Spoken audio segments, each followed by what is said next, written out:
you said you were gay, and then you said I was vegan. You were vegan, and I came back to the table, and Deanna's like, well... What was it? Yeah. I said, did you know he was vegan? I know, I love that. Deanna's surprise! I know. Hello, welcome back to my channel. Thank you so much for being here. I really appreciate it.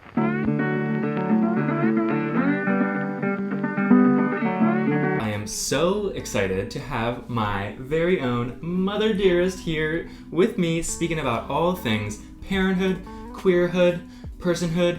I'm so happy to have this chat with her. I felt like this was really important because I, as a queer person, just grew up really lucky, and she had a major part in how lucky I feel to have just felt so accepted. And so I just wanted to hear from her about what that was like raising a queer kid. So, Mom, if you want to just say hello and maybe just introduce yourself. Hello, I'm Brendan's mom. Adorable! And what's your name? Vivian. Aww. I wanted to open the space by saying something that we admire about each other. Oh. Do you want to go first, or should I? You go ahead. Okay. I really admire about my mom, you, your outlook on life, and you always have a way of seeing the positives and of admiring the whimsy of life, or appreciating the whimsy. And that doesn't mean that you're not serious at all, but I appreciate the playfulness with which you approach life, and I feel like lucky that some of that was passed on to me. I appreciate so many things about you. Aww. And I'm sure that'll come up as we go through this process. But one of the things I love is your enthusiasm for whatever it is that you are involved in, and whatever you are doing, you bring your whole self to it. So if it's making a video, if it's decorating your room, if it's being in a relationship, if it's going to school and taking all kinds of interesting classes, whether it's teaching, you bring your whole self to it. So I very much appreciate that, your passion. Thank you so much. That is so sweet. Okay, yay! So I just want to begin by asking what you remember of my time as a young kid. Well, you were a wonderful child, of course. Say more.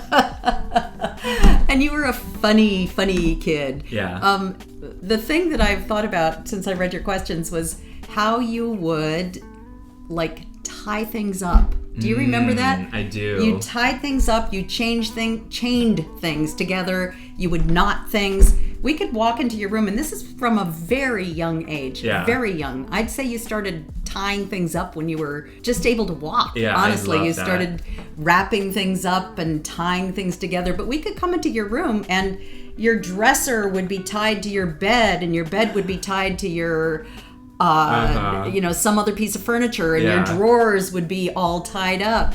That possibly overlapped with, or possibly led to your interest in spy devices. Ooh, yes. You were very, very keen on things that could eavesdrop or that would alert you to somebody coming into a space. You know, if I look at it metaphorically, this element of like locking things up or tying things down or trying to something that was hidden, or looking for the hidden thing, or somehow trying to figure something out but keeping something back. I don't know. Yeah, no, it's interesting. I definitely remember both of those parts of being young. I haven't actually thought a lot about the tying things up in how it relates to me now. Like, what was that a sign of, etc.?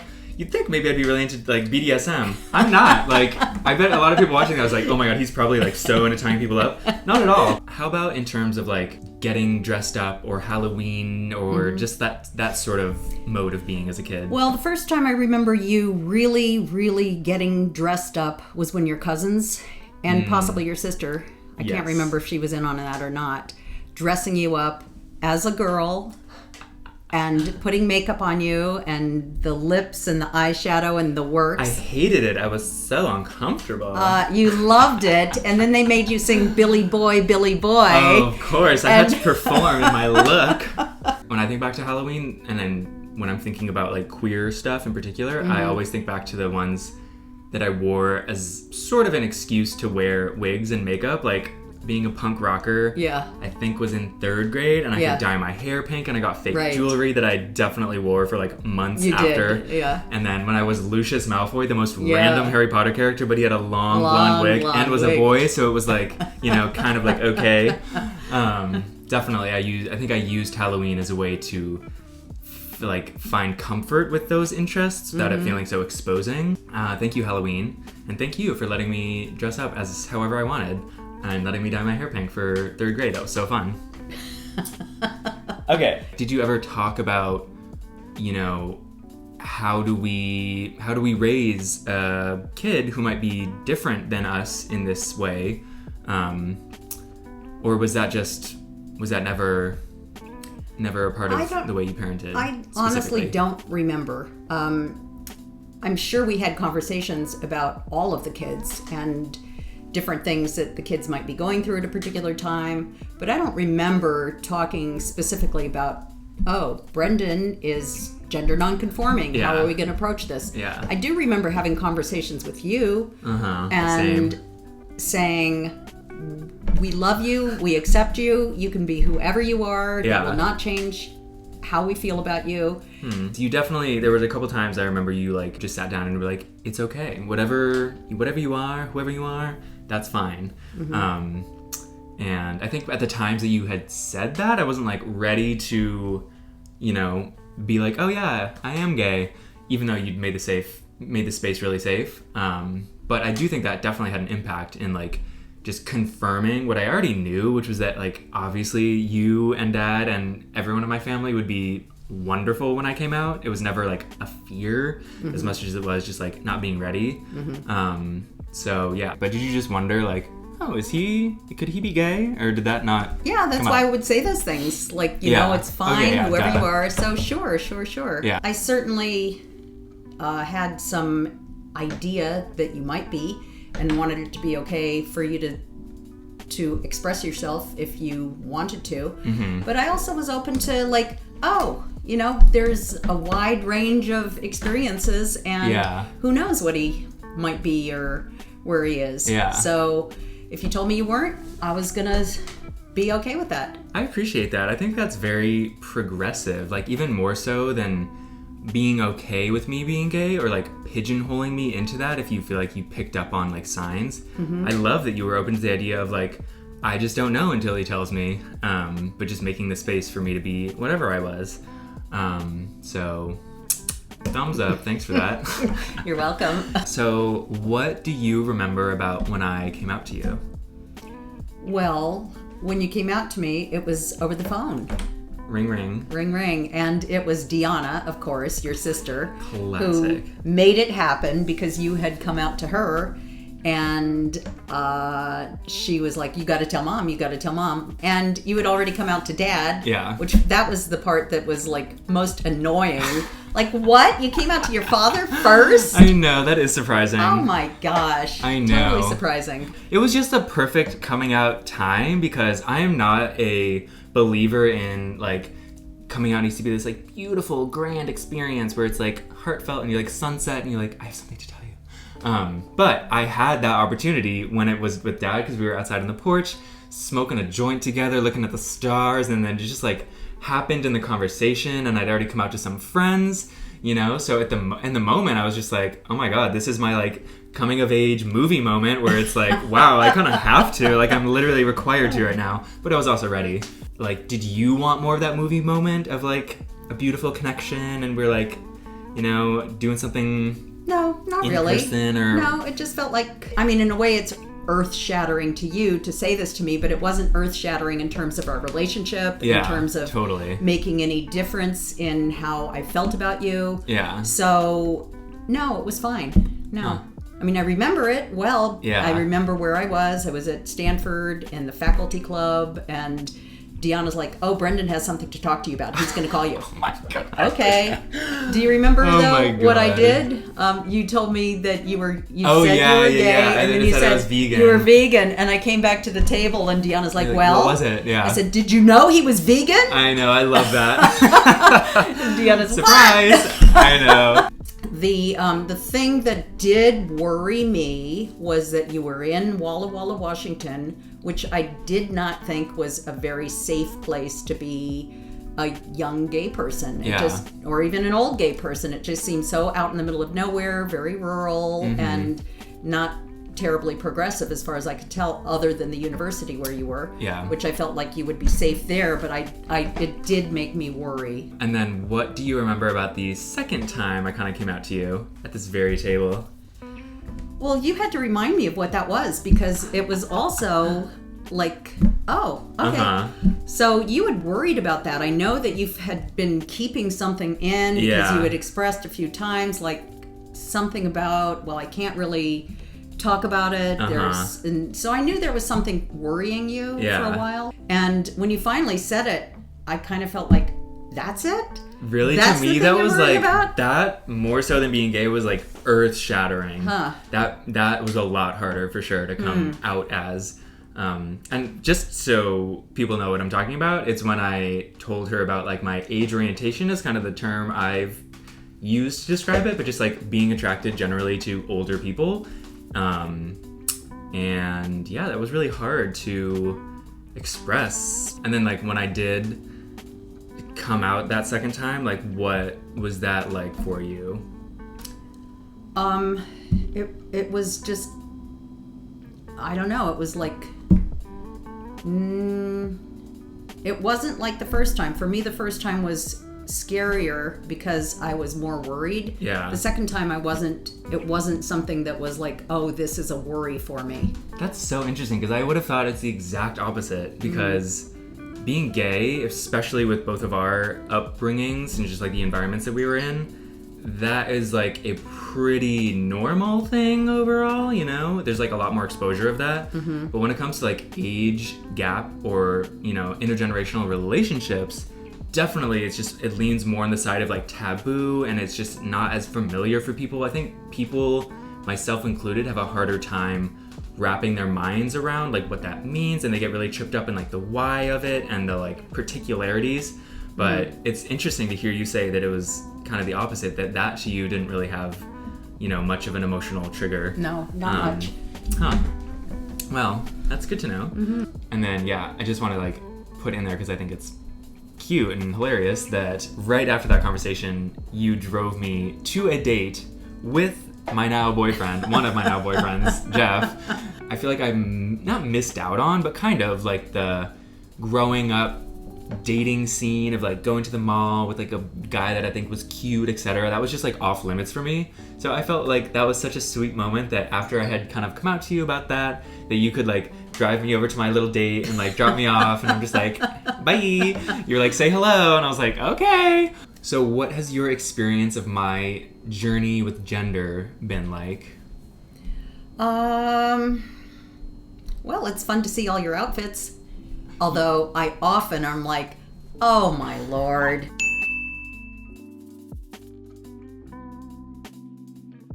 Which you say is the key to a good outfit. The key to a good outfit is my mom is like, oh, really? I actually really appreciate that about you. I think it took me a little bit of time to get to this place, but when it comes to like me wearing dresses and, you know, all that fun stuff, I think you, more so than any other person, like are so accepting to the point where you can like critique an outfit, you know? And like, I know it's not about like the feminine expression, it's literally just about the outfit.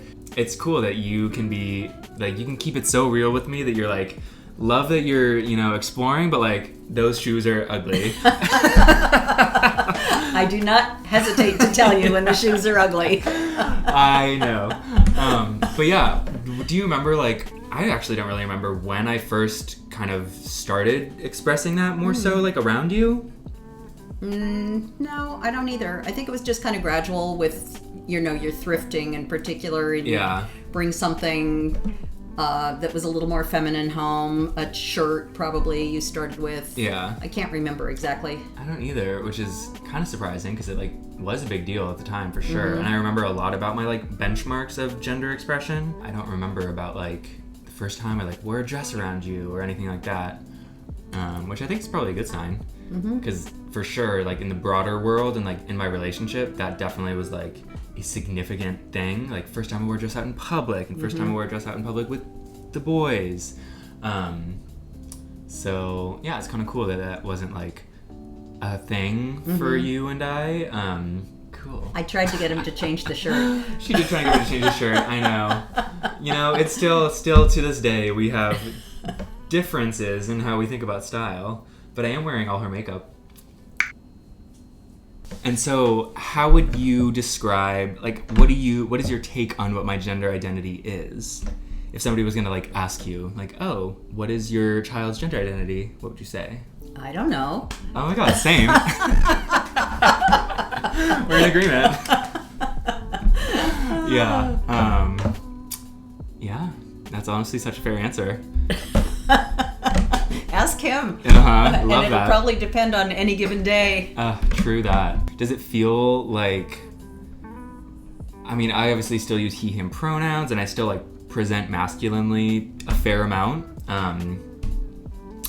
But does it feel like your like conception of me has shifted at all, or that you've kind of had to like overwrite or like add to your idea of like me as your son, that sort of thing?